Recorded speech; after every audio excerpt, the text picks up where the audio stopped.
কুল ইন্নাল মাউতাল্লাযী তাফিররুনা মিনহু ফাইন্নাহু মুলাকীকুম সুম্মা তুরাদ্দুনা ইলা আলিমিল গায়ব ওয়াশ-শাহাদাতি ফায়ুনাব্বিউকুম বিমা কুনতুম তা'মালুন। হে নবী, আপনি মানুষকে বলে দিন যে তোমরা যে মৃত্যু থেকে পলায়ন করছো, পালাচ্ছ, সেই মৃত্যু তোমাদেরকে কি করবে? তোমাদের সম্মুখীন হবে। আচ্ছা, আল্লাহ যে বললেন যে তোমরা যে মৃত্যু থেকে পলায়ন করছো সেই মৃত্যু তোমাদের সাথে সাক্ষাৎ করবে, তাহলে আমি আপনি যদি দুনিয়াতে কাউকে দেখে পালাই তাহলে সে কোথায় থাকবে? আমার আপনার পিছনে না? আমি কাউকে দেখে পালালে অপোজিট ডাইরেকশনে পালাবো, তাই তো? আমাকে যদি কেউ পশ্চিম দিক থেকে ধাওয়া করে তাহলে আমি পূর্ব দিকে পালাবো। কিন্তু আল্লাহ কি বলছেন যে তুমি যেই মতকে দেখে পালাচ্ছ সেই মত তোমার সামনে, তাহলে মত থেকে আমরা যেদিকেই পালাই মৃত্যুকে সামনে পাবো। ফাইন্নাহু মুলাকীকুম, সে তোমার সাথে সাক্ষাৎ করবে। মোলাকাত কোথা থেকে হয়? সামনাসামনি হয়। সাক্ষাৎ সামনাসামনি হয়, পিছন থেকে সাক্ষাৎ হয় না। তো আল্লাহ কি বলছেন যে তোমরা যে মৃত্যু থেকে পালাচ্ছ ফাইন্নাহু মুলাকীকুম, সে তোমাদের সম্মুখীন হবে, তোমাদের সাথে সাক্ষাৎ করবে। তার মানে মত থেকে আমরা যেদিকে পালাই, ডানে পালাই, বামে পালাই, সামনে পালাই, সব দিকে আমরা মৃত্যুকে পাবো। যতই আমরা পালানোর চেষ্টা করব ততই আমরা তার কাছে যাব। আসসালামু আলাইকুম ওয়া রাহমাতুল্লাহি ওয়া বারাকাতুহু। ইন্নাল হামদালিল্লাহ নাহমাদুহু ওয়া নাস্তাঈনুহু ওয়া নাস্তাগফিরুহ ওয়া নাউযু বিল্লাহি মিন শুরুরি আনফুসিনা ওয়া মিন সাইয়্যাতি আ'মালিনা। من يهده الله فلا مضل له ومن يضلل فلا هادي له وأشهد أن لا إله إلا الله وحده لا شريك له وأشهد أن محمدا عبده ورسوله. يا أيها الذين آمنوا اتقوا الله حق تقاته ولا تموتن إلا وأنتم مسلمون. يا أيها الناس اتقوا ربكم الذي خلقكم من نفس واحدة وخلق منها زوجها وبث منهما رجالا كثيرا ونساء واتقوا الله الذي تساءلون به والأرحام إن الله كان عليكم رقيبا. يا أيها الذين آمنوا اتقوا الله وقولوا قولا سديدا يصلح لكم أعمالكم ويغفر لكم ذنوبكم ومن يطع الله ورسوله فقد فاز فوزا عظيما. أما بعد فإن خير الحديث كتاب الله وخير الهدي هدي محمد صلى الله عليه وسلم وشر الأمور محدثاتها وكل محدثة بدعة وكل بدعة ضلالة وكل ضلالة في النار. فقد قال الله تبارك وتعالى في كلامه المجيد: أعوذ بالله السميع العليم من الشيطان الرجيم. بسم الله الرحمن الرحيم. كل نفس ذائقة الموت ونبلوكم بالشر والخير فتنة وإلينا ترجعون.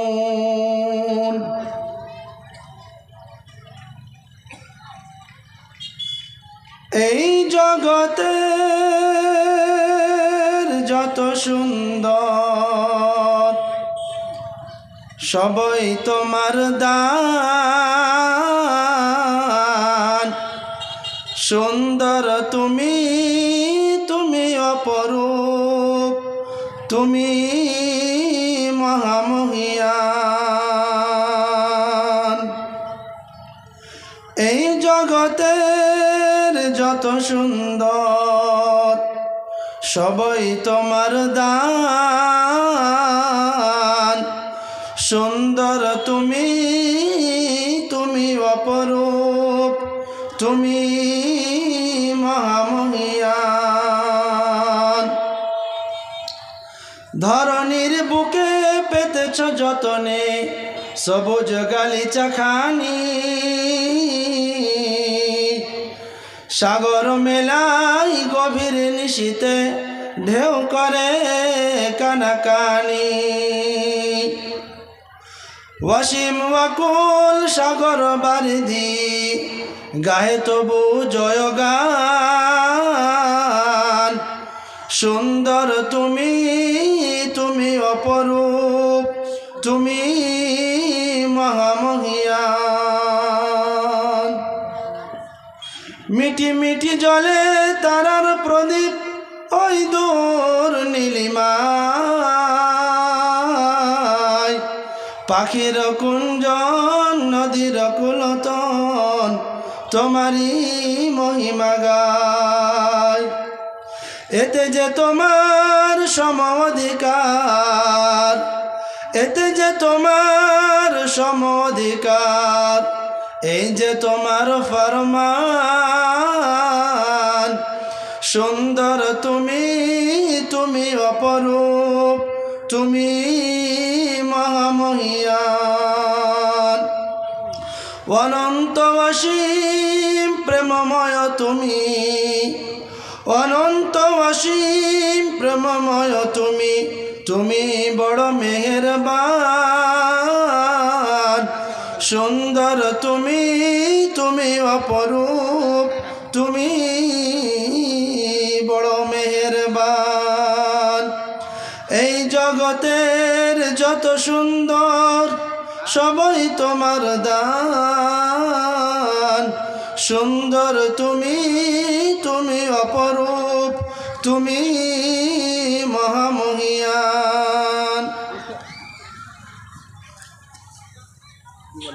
উপস্থিত অত্র গ্রামের মাদ্রাসার যোগ্যতম শিক্ষক মহাশয় এবং আমার সামনে উপস্থিত আমাদের গ্রাম সহ অন্যান্য গ্রামের বাপ দাদা ভাইরা, আমার প্রশংসা মাত্র আল্লাহ রাব্বুল আলামিনের জন্যই, যিনি আমাদেরকে আজকে একটি দিনই সভা কায়েম করার তৌফিক দিয়েছেন। সেই মহান স্রষ্টা আল্লাহ রাব্বুল আলামিনের আমরা সকলেই প্রশংসা করি, সকলে বলি আলহামদুলিল্লাহ। দ্রুত শান্তির ধারা বর্ষিত হোক সমস্ত নবী রসুল আম্বিয়াদের প্রতি, বিশেষ করে আমাদের শেষ নবী যিনি অক্লান্ত পরিশ্রম করে আমাদের মাঝে দিন ইসলামকে পৌঁছে দিয়েছেন, তিনার প্রতি লাখো কোটি শান্তির ধারা বর্ষিত হোক। আল্লাহুম্মা সাল্লি আলাইহি, আল্লাহুম্মা বারিক আলাইহি। আজকের যে বিষয় নিয়ে আমি আলোচনা করব সেই বিষয়টি হচ্ছে মওত।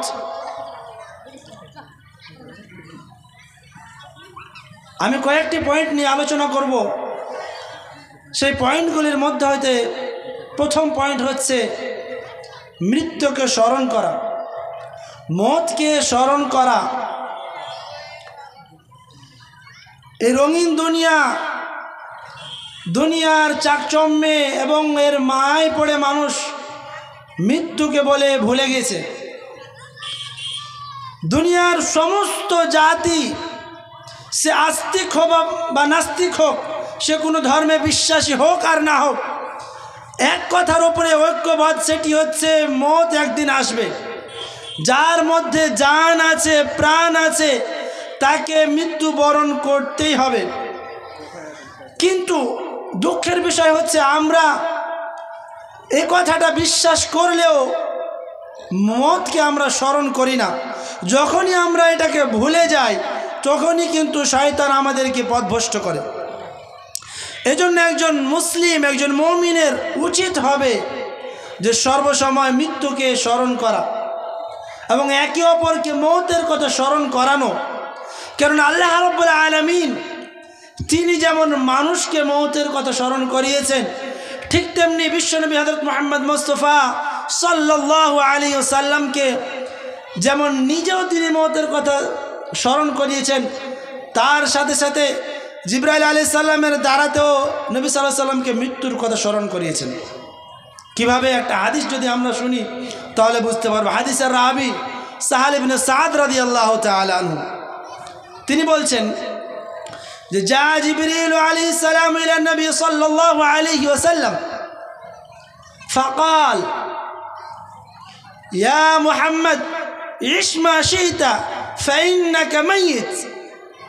জিবরাইল আলাইহিস সালাম নবী সাল্লাল্লাহু আলাইহি সাল্লামের কাছে এসে বলছেন, এই মুহাম্মদ শুনো, ইসমা শিতা ফাইন্নাকা মাইয়িত, তোমার যতদিন ইচ্ছা তুমি দুনিয়াতে বসবাস করো, তোমার যতদিন ইচ্ছা তুমি দুনিয়াতে জীবন যাপন করো, কিন্তু এ মুহাম্মদ শুনে রাখো, ফাইন্নাকা মাইয়িত, তোমাকে একদিন মৃত্যুবরণ করতেই হবে, তোমাকে একদিন মরতে হবে।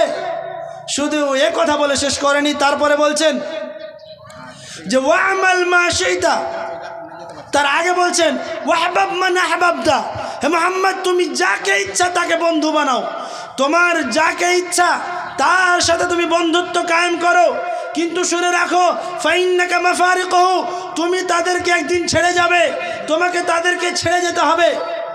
এ বলেই শেষ করেননি, তারপরে বলছেন ওয়ামাল মা শিতা, হে মুহাম্মদ তুমি যা ইচ্ছা তাই আমল করো, কিন্তু শুনে রাখো ফাইন্নাকা মাজজিয়ুন বিহি, তোমাকে সেই কর্মের প্রতিদান দেওয়া হবে, তুমি ভালো করলে তোমাকে ভালোর প্রতিফল দেওয়া হবে, অন্যায় করলে তার প্রতিদান দেওয়া হবে। যেমন আল্লাহ কোরআনের মধ্যে বলেছেন ফামান ইয়ামাল মিসকালা যাররাতিন খায়রান ইয়ারা ওয়া মান ইয়ামাল মিসকালা যাররাতিন শাররান ইয়ারা, কেউ যদি অনু পরিমাণ ভালো কাজ করে, নেক কাজ করে, তাহলে তার প্রতিদান আল্লাহ রাব্বুল আলামিন কাল কিয়ামতের দিন দিবে। আর ঠিক তেমনি যদি কেউ অনুপরিমাণ যাররা পরিমাণ যদি কেউ বুরাই করে, অন্যায় করে, তাহলে তারও প্রতিফল আল্লাহ রাব্বুল আলামিন কাল কিয়ামতের দিন দিবে। এরপরে নবী সাল্লাল্লাহু আলাইহি সাল্লামকে বলছেন, জিবরাইল আলাইহিস সালাম কি বলছেন যে ইয়া মুহাম্মদ, এ মুহাম্মদ শুনো, শারাফুল মুমিনি কিয়ামুল লাইল ওয়া ইজ্জুহু ইস্তিগনাউ আনিন নাস। কি বলছেন যে মুমিনের মর্যাদা কিসে জানো? মুমিনের মর্যাদা হচ্ছে রাত্রি জাগরণে। মুমিন যদি রাত্রি জেগে জেগে কিয়ামুল লাইল করে, আল্লাহকে স্মরণ করে, সালাত তাহাজ্জুদের সালাত আদায় করে, তাহলে তার মর্যাদা বৃদ্ধি পায়। তাহলে দুনিয়াতে যদি কেউ মর্যাদা পেতে চায়, তাহলে তাকে কি করতে হবে? রাত্রি জাগতে হবে, কিয়ামুল লাইল করতে হবে, তাহাজ্জুদের সালাত আদায় করতে হবে। তারপরে আরেকটি গুরুত্বপূর্ণ কথা বলছেন, জিবরাইল আলাইহিস সালাম নবীকে বলছেন, হে মুহাম্মদ শুনো, ওয়া ইজ্জুহু ইস্তিগনাউ আনিন নাস, এবং মানুষের সম্মান কিসে আছে জানো? মানুষ থেকে মুখাপেক্ষীহীন হওয়াতে, মানে মানুষের মুখাপেক্ষী না হওয়াতে। অর্থাৎ মানুষের কাছে হাত পাততে হবে না, মানুষের কাছে চাইতে হবে না, মানুষের দিকে তাকাতে হবে না। আমাদের প্রত্যেকটা প্রয়োজন আমরা কাকে বলবো? এক আল্লাহকে বলবো। আল্লাহর দিকে মুখাপেক্ষী হতে হবে, মানুষ থেকে মুখাপেক্ষীহীন হতে হবে, তবেই মানুষের কি হবে? সম্মান হবে। কিন্তু যদি মানুষের দিকে আমরা মানুষমুখী হয়ে যায়, তাহলে আমরা এক সময় কি হবে? তার কথা মতো যখন চলবো, মানুষের কথা মতো যখন আমরা জীবনে প্রত্যেকটা কাজ করব, তাহলে তার গোলামি করা হবে, তখন আর আমার কোনো সম্মান থাকবে না। তাহলে যদি কাউকে মর্যাদা বাড়াতে হয়, সম্মান নিতে হয়, তাহলে তাকে কি করতে হবে? কিয়ামুল লাইল অর্থাৎ তাহাজ্জুদের সালাত আদায় করতে হবে এবং আল্লাহর দিকে ফিরে আসতে হবে। আল্লাহকে সব কিছুই মেনে নিয়ে তার কাছে সব কিছু চাইতে হবে। তো হাদিসের প্রথম যে তিনটি কথা জিবরাইল আলাইহিস সালাম নবীকে বললেন, তিনটি কথাই কথাই প্রমাণ করে যে মানুষকে মরতে হবে। প্রথম কথা কি বললেন? যে তুমি জীবন যাপন করো, কিন্তু তোমাকে মরতে হবে। তারপরে বললেন তুমি যাকে ইচ্ছা বন্ধু বানাও, কিন্তু তোমাকে বন্ধুত্ব ছাড়তে হবে। তারপরে বললেন তুমি যাই আমল করো করো, কিন্তু তোমাকে এর প্রতিদান দেওয়া হবে। তিনটাই জিনিস কি বলতে চাচ্ছে? যে মানুষকে মরতে হবে। শুধু এ বলে শেষ করেননি, আল্লাহ রাব্বুল আলামিন ডাইরেক্ট নবী সাল্লাল্লাহু আলাইহি সাল্লামকে বলছেন যে মুহাম্মদ ইন্নাকা মাইয়িত ফাইন্নাহুম মাইয়িতুন, হে নবী তুমিও মৃত্যুবরণ করবে আর তারাও মৃত্যুবরণ করবে, দুনিয়াতে কেউ বাঁচবে না। এভাবে যখন আল্লাহ রাব্বুল আলামিন মুহাম্মদ সাল্লাল্লাহু আলাইহি সাল্লামকে বলছেন, ঠিক তেমনি আমাদের নবী তার উম্মত অর্থাৎ আমাদেরকে বারবার করে বলে গেছেন, এই উম্মতেরা তোমরা মৃত্যুকে স্মরণ করো। কি বলছেন? আকসিরু যিকরা হাদিমিল লাযযাত, এই দুনিয়ার মানুষ তোমরা স্বাদ বিনষ্টকারী বস্তুটিকে বারবার স্মরণ করো, এটাকে ভুলিও না। আকসিরু, বারবার স্মরণ করো, যিকরা হাদিমিল লাযযাত, কাকে? যেটাকে, যেই জিনিসটা স্বাদকে বিনষ্ট করে দেয়। আমাদের স্বাদ বিনষ্টকারী কে? মৃত্যু। মৃত্যু মানুষের সমস্ত রকম স্বাদ বিনষ্ট করে দেয়, তার অনুভূতি শক্তি, তার চেতনা শক্তি সব কিছুকে নষ্ট করে দেয় মৃত্যু। এই জন্য নবী সাল্লাল্লাহু আলাইহি সাল্লাম মৃত্যুকে বারবার স্মরণ করার জন্য আমাদেরকে ওসিয়ত করে গিয়েছেন। অতএব একজন মুমিনের কর্তব্য হবে যে মৃত্যুকে নিজে স্মরণ করা এবং অপরকে মওতের কথা স্মরণ করানো। বেদান ইসলাম, এটা আমরা প্রথম পয়েন্ট। দ্বিতীয় পয়েন্ট কি? আমার বক্তব্যের দ্বিতীয় পয়েন্ট হচ্ছে যে আমরা যে মৃত্যুবরণ করব, তো মওতটা কি জিনিস? মওত বলে কাকে? মওত হচ্ছে যে আমার আপনার অন্তরে যে একটা রূহ নামক একটা জিনিস আছে, এই রূহটা যতদিন আমার আপনার শরীরে আছে ততক্ষণ আমার আপনার জীবন, যখন এটা বেরিয়ে যায় তখনই আমার আপনাকে সবাই মৃত্যু বলে ঘোষণা করবে। তাহলে একটা রূহের খেলা মাত্র, যতক্ষণ এটা আমার আপনার দেহে বাস করছে ততক্ষণ আমি আপনি জীবিত, যখনই এটা বেরিয়ে গেল তখন আমরা দুনিয়া থেকে বিদায়। এর বাইরে এর ব্যাপারে আমরা কেউ কোনো জ্ঞান অর্জন করতে পারবো না। রূহের ব্যাপারে আল্লাহ নিজেই বলেছেন। কি বলেছেন? আল্লাহ বলছেন ওয়ায়াসআলুনাকা আনির রূহ, হে নবী তারা আপনাকে রূহ সম্পর্কে জিজ্ঞাসা করছে, তো আপনি তাদেরকে বলে দিন কুলির রূহ মিন আমরি রব্বি, হে নবী আপনি তাদেরকে বলে দিন যে রূহ হচ্ছে আমার প্রতিপালকের একটি হুকুম মাত্র, একটি আদেশ মাত্র, আর কিছুই নয়। ওয়ামা উতিতুম মিনাল ইলমি ইল্লা কালিলা, এবং রূহ সম্পর্কে তোমাদেরকে অল্প সামান্য জ্ঞান দেওয়া হয়েছে। তাহলে রূহ সম্পর্কে আমরা এতটাই বুঝতে পারবো যে যতক্ষণ মানুষের দেহে বাস করছে ততক্ষণ তার মধ্যে অনুভূতি শক্তি, চেতনা শক্তি আছে। আর যখন আমরা বুঝতে পারি যে এই মানুষটার মধ্যে অনুভূতি শক্তি হারিয়ে গেছে, চেতনা শক্তি হারিয়ে গিয়েছে, শ্বাস বন্ধ হয়ে গিয়েছে, তখন আমরা এতটাই পরিকল্পনা করি যে এর মধ্য থেকে রূহ বেরিয়ে গিয়েছে, বাস, এর বাইরে আর কিছুই নয়। থাক যদি মানুষের অন্তরে বাস মানে দেহে বাস করে, তাহলে আমরা বুঝতে পারবো যে এই মানুষটার চেতনা শক্তি আছে, শ্বাস নিতে পারছে, তার মানে দেহে বাস করছে। আর যখন এটা কি হবে, বেরিয়ে যাবে আর তার নড়াচড়া করবে না, শ্বাস নিবে না, আমরা বলবো মানুষটা মারা গেছে, বাস। এর বাইরে আমার আপনার কোনো জানার ক্ষমতা নেই, কেননা এই রূহটা হচ্ছে একটি অদৃশ্যের বিষয়।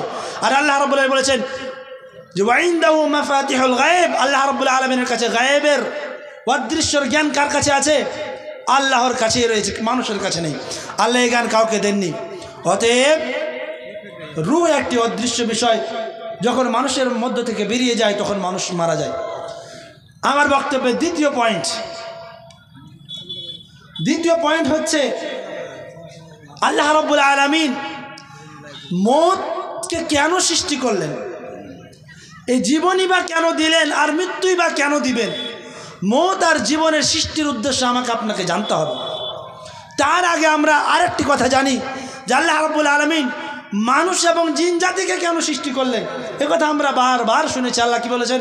ওয়ামা খালাকতুল জিন্না ওয়াল ইনসা ইল্লা লিয়াবুদুন, আমি মানুষ এবং জিন জাতিকে সৃষ্টি করেছি শুধুমাত্র আমার ইবাদতের জন্য। আর আল্লাহ মওত এবং জীবন কেন সৃষ্টি করলেন, এ কথা আল্লাহ সূরা মুলকের মধ্যে বলছেন আল্লাযী খালাকাল মাউতা ওয়াল হায়াতা লিয়াবলুয়াকুম আইয়ুকুম আহসানু আমালা। আল্লাহ কি বলছেন? যে তিনি মওত এবং হায়াতকে সৃষ্টি করেছেন কিসের জন্য? আইয়ুকুম লিয়াবলুয়াকুম আইয়ুকুম আহসানু আমালা, যাতে করে আল্লাহ রাব্বুল আলামিন পরীক্ষা করতে পারে যে তোমাদের মধ্যে কে সবচাইতে ভালো আমল করছে, আমলে সালেহা কে করছে, নেক আমল কে বেশি করছে। তাহলে আমাদের জীবনের সৃষ্টির উদ্দেশ্য হচ্ছে ইল্লা লিয়াবুদুন, শুধুমাত্র আল্লাহর ইবাদত করা। আর মওত এবং হায়াত সৃষ্টির উদ্দেশ্য হচ্ছে আইয়ুকুম আহসানু আমালা, তোমাদের মধ্যে কে সবচাইতে উত্তম আমল করে। তাহলে মওত এবং হায়াতের সৃষ্টির উদ্দেশ্য, মানুষ এবং জিন জাতির সৃষ্টির উদ্দেশ্য কি? শুধুমাত্র ইবাদত আর ইবাদত, আমলে সালেহা করা। তাহলে যদি একজন ব্যক্তির জীবনে এই দুটো জিনিস না থাকে, ইবাদত না থাকে, লিয়াবুদুন অর্থাৎ তাওহীদ না থাকে, লিয়াহুদুন বলা হয়েছে, যদি তাওহীদ না থাকে, আমলে সালেহা না থাকে, তাহলে এই দুনিয়াতে আশায় লাভ কি? কেন এসেছে দুনিয়াতে? কি কারণে আল্লাহ পাঠালো? এই কারণটা আমাকে আপনাকে জেনে মেনে আমল করতে হবে, তবে আবার আপনার দুনিয়াতে আসা সার্থক হবে। নাহলে অযথা দুনিয়াতে দুনিয়া করে গাড়ি বাড়ি করে কি হবে? উদ্দেশ্যই তো ভুলে গিয়েছি। উদ্দেশ্যকে বলে যখন ভুলে যাব, তখন কিন্তু আমার আপনার দুনিয়াতে বেঁচে থাকার থেকে মরে যাওয়াই ভালো। কি করছি দুনিয়াতে থেকে? তাহলে মওত এবং হায়াতের সৃষ্টির উদ্দেশ্য বুঝতে পারলাম। আল্লাহ রাব্বুল আলামিন কে, আল্লাহ রাব্বুল আলামিনের জন্য কি করতে হবে? লিয়াহুদুন ওয়াহদানিয়াত, আল্লাহর সাথে কাউকে শরীক করতে হবে না, এবং কি করতে হবে? আহসানু আমালা, নেক আমল করতে হবে।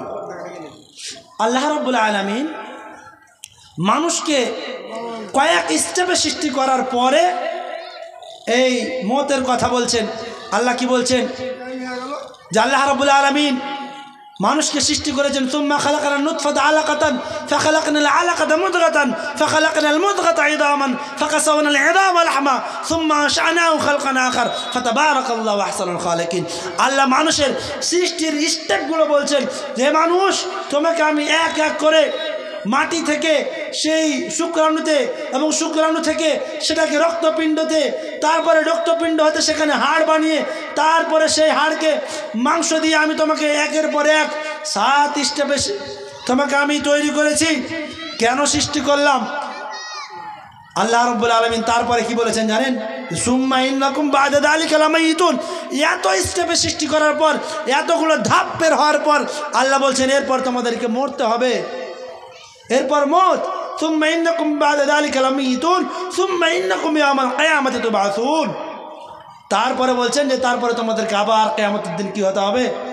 আবার আমার দিকে ফিরে আসতে হবে, উঠতে হবে, আমি তোমাদেরকে আবার আমার দিকে ফিরিয়ে নেব। তাহলে বোঝা যাচ্ছে যে মানুষকে এত ধাপে ধাপে আল্লাহ রাব্বুল আলামিন সৃষ্টি করলেন, তারপরেও বলছেন যে তোমাকে মরতে হবে। এবার আপনি যদি দুনিয়াতে কোনো একটা জিনিসকে খুব ধাপে ধাপে এক এক করে করে তিনকা জুড়ে জুড়ে যদি তৈরি করি, তাহলে সেটাকে আমরা সহজে ভাঙবো, নষ্ট করব না। কিন্তু আল্লাহ বলছে মানুষ, তোমাকে তো আমি এক এক করে সৃষ্টি করেছি ঠিকই, মাটি থেকে, শুক্রাণু থেকে, সেখানে রক্ত বানিয়ে, সেখানে মাংস বানিয়ে, সেখানে হাড় বানিয়ে, আবার মাংস দিয়ে সেটাকে পরিকাঠামো করে তোমাকে দুনিয়াতে পাঠিয়েছি। তো তুমি ভেবো না যে তোমাকে রেখে দেবো দুনিয়াতে। এত স্টেপে সৃষ্টি করার পরে তুমি ভেবো না তোমাকে চিরস্থায়ী জীবন দিব না। সুম্মা ইন্নাকুম বা'দা যালিকা লামাইতুন, তারপরে তোমাকে মরতে হবে। অতএব মৃত্যুর উদ্দেশ্যকে ভুললে চলবে না। যখনই আমরা ভুলে যাব, তখন কি হবে? শয়তান আমাদেরকে পথভ্রষ্ট করবে। বেয়াদান ইসলাম, আবার এরপরে আমি আসি আমার বক্তব্যের 5ম পয়েন্টে, যে মরণ একদিন আসবেই, মওত একদিন আসবে, তো কোনো সন্দেহ নেই। আমি বেশি বিশ্লেষণ করব না, শুধু আয়াত এবং তার তর্জমা করব। আল্লাহ রাব্বুল আলামিন কি বলছেন? ওয়ামা জাআলনা লিবাশারিন মিন ক্বাবলিকাল খুলদা আফাইন মিত্তা ফাহুমুল খালিদুন। আল্লাহ বলছেন যে মুহাম্মদ, তোমার পূর্বে যারা দুনিয়াতে ছিল, আমি কাউকে চিরস্থায়ী জীবন দান করিনি। আফাইন মিত্তা, এরপরে যদি তুমি মৃত্যুবরণ করো, তোমার যদি মত হয়, ফাহুমুল খালিদুন, তো দুনিয়াতে যারা বাস করছে তারা কি চিরস্থায়ী থাকবে দুনিয়ায়? কখনোই নয়, তারাও মৃত্যুবরণ করবেন। অর্থাৎ আল্লাহ রাব্বুল আলামিন এই কথা বলতে চাইছেন যে মুহাম্মদ, তোমার পূর্বের যত মানুষ দুনিয়াতে এসেছে সবাই মৃত্যুবরণ করেছে এবং তুমিও মৃত্যুবরণ করবে। তাহলে বাকি যারা দুনিয়াতে আছে তারা কি মৃত্যুবরণ করবে না? তারা কি চিরস্থায়ী থেকে যাবে? না, তারাও একদিন মৃত্যুবরণ করবে, মরতেই হবে তাদেরকে। শুধু তাই না, আল্লাহ রাব্বুল আলামিন কোরআনের মধ্যে এক নয় দুই নয় কয়েক জায়গাতে মানুষকে মৃত্যুর কথা বলছেন। আল্লাহ বলছেন সূরা আল ইমরানের মধ্যে, কুল্লু নাফসিন যায়কাতুল মাউত, প্রত্যেকটা নফসকে, প্রত্যেকটা প্রাণকে মৃত্যুর স্বাদ গ্রহণ করতে হবে। সুম্মা ইলাইনা তুরজাউন, তারপরে আমার দিকেই ফিরে আসতে হবে। শুধু বলে শেষ করেননি, অন্য জায়গায় বলছেন কুল্লু নাফসিন যায়কাতুল মাউত, প্রত্যেকটা নফসকে মৃত্যুর স্বাদ গ্রহণ করতে হবে। ওয়ানাবলুকুম বিশ-শাররি ওয়াল খাইরি ফিতনা, এবং আমি মানুষকে ভালো এবং মন্দ দ্বারা পরীক্ষা করে থাকি। ওয়া ইলাইনা তুরজাউন, তারপরে কি করতে হবে? তোমাদেরকে আবার আমার দিকে ফিরে আসতে হবে। ব্রাদার ইসলাম, এ বলে আল্লাহ রাব্বুল আলামিন শেষ করেননি। আল্লাহ রাব্বুল আলামিন অন্য জায়গায় বলছেন কুল্লু নাফসিন যায়কাতুল মাউত, প্রত্যেকটা নফসকে মৃত্যুর স্বাদ আস্বাদন করতে হবে। ওয়া ইন্নামা তুওয়াফাউনা উজুরাকুম ইয়াওমাল কিয়ামাহ, তারপরে কি করব? কাল কিয়ামতের দিন তোমাদেরকে প্রত্যেককেই তার আমলের বদলা দেওয়া হবে, পরিপূর্ণ বদলা দেওয়া হবে। ফামান যুহজিয়া আনিন নার ওয়া উদখিলাল জান্নাতা ফাকাদ ফাজ, যে ব্যক্তিকে জাহান্নাম থেকে বাঁচিয়ে নেওয়া হলো, জান্নাতে প্রবেশ করিয়ে দেওয়া হলো, ফাকাদ ফাজ, তাহলে এই ব্যক্তি হচ্ছে আসল কামিয়াব। আমাল হায়াতুদ দুনিয়া ইল্লা মাতাউল গুরুর, আর এই দুনিয়া তো শুধুমাত্র ধোঁকার বস্তু, এছাড়া আর কিছুই নয়। ব্রাদার ইসলাম, আর একটি আয়াত বলে আমার বক্তব্য শেষ করব, যেহেতু বক্তা সাহেব উপস্থিত হয়েছেন। আমরা দুনিয়াতে মৃত্যু থেকে বাঁচার জন্য কত রকমের চেষ্টা করছি, কত রকমের পরিকল্পনা করছি, কত ডাক্তার, কত কবিরাজ, কত কি করছি, কিন্তু আল্লাহ রাব্বুল আলামিন কি বলেছেন? যে তোমরা মত থেকে যতই পালানোর চেষ্টা করো, যেখানেই থাকো মত তোমাদেরকে গ্রাস করবে। আইনামা তাকুন ইদরিকুমুল মাউত ওয়ালাউ কুনতুম ফি বুরুজিম মুশাইয়াদা, তোমরা যদি একটা দৃঢ় কূপের মানে ঘরের মধ্যে, ক্লার মধ্যে ঢুকে যাও, সেখানেও মত তোমাদেরকে পাকড়াও করবে। শুধু তাই নয়, আল্লাহ রাব্বুল আলামিন একটা গুরুত্বপূর্ণ আয়াত, খুব মনোযোগ সহকারে শুনবেন। আল্লাহ রাব্বুল আলামিন কি বলেছেন? যে নবী, আপনি মানুষকে বলুন, কুল ইন্নাল মাউতা আল্লাযী তাফিররুনা মিনহু ফাইন্নাহু মুলাকীকুম সুম্মা তুরাদ্দুনা ইলা আলিমিল গায়ব ওয়াশ-শাহাদাতি ফায়ুনাব্বিউকুম বিমা কুনতুম তা'মালুন। হে নবী, আপনি মানুষকে বলে দিন যে তোমরা যে মৃত্যু থেকে পলায়ন করছো, পালাচ্ছ, সেই মৃত্যু তোমাদেরকে কি করবে? তোমাদের সম্মুখীন হবে। আচ্ছা, আল্লাহ যে বললেন যে তোমরা যে মৃত্যু থেকে পলায়ন করছো, সেই মৃত্যু তোমাদের সাথে সাক্ষাৎ করবে। তাহলে আমি আপনি যদি দুনিয়াতে কাউকে দেখে পালাই, তাহলে সে কোথায় থাকবে? আমার আপনার পিছনে না? আমি কাউকে দেখে পালালে অপোজিট ডাইরেকশনে পালাবো, তাই তো? আমাকে যদি কেউ পশ্চিম দিক থেকে ধাওয়া করে, তাহলে আমি পূর্ব দিকে পালাবো। কিন্তু আল্লাহ কি বলছেন? যে তুমি যেই মতকে দেখে পালাচ্ছ, সেই মত তোমার সামনে। তাহলে মত থেকে আমরা যেদিকেই পালাই, মৃত্যুকে সামনে পাবো। ফাইন্নাহু মুলাকীকুম, সে তোমার সাথে সাক্ষাৎ করবে। মোলাকাত কোথা থেকে হয়? সামনাসামনি হয়। সাক্ষাৎ সামনাসামনি হয়, পিছন থেকে সাক্ষাৎ হয় না। তো আল্লাহ কি বলছেন? যে তোমরা যে মৃত্যু থেকে পালাচ্ছ, ফাইন্নাহু মুলাকীকুম, সে তোমাদের সম্মুখীন হবে, তোমাদের সাথে সাক্ষাৎ করবে। তার মানে মত থেকে আমরা যেদিকে পালাই, ডানে পালাই, বামে পালাই, সামনে পালাই, সব দিকে আমরা মৃত্যুকে পাবো। যতই আমরা পালানোর চেষ্টা করব, ততই আমরা তার কাছে যাব। তারপর আল্লাহ কি বলছেন? সুম্মা তুরাদ্দুনা ইলা আলিমিল গায়ব ওয়াশ-শাহাদা, তারপরে তোমাদেরকে কি করা হবে? ফিরিয়ে দেওয়া হবে যিনি আলিমুল গায়ব ওয়াশ-শাহাদা, দৃশ্য অদৃশ্য সব কিছুর যিনি কাছে জ্ঞান রয়েছেন। ফায়ুনাব্বিউকুম বিমা কুনতুম তা'মালুন, এবং তোমাদেরকে তোমাদের কুকর্মের বা ভালো কাজের ব্যাপারে সব কিছুই খবর দেওয়া হবে, তোমরা যা যা করতে দুনিয়াতে।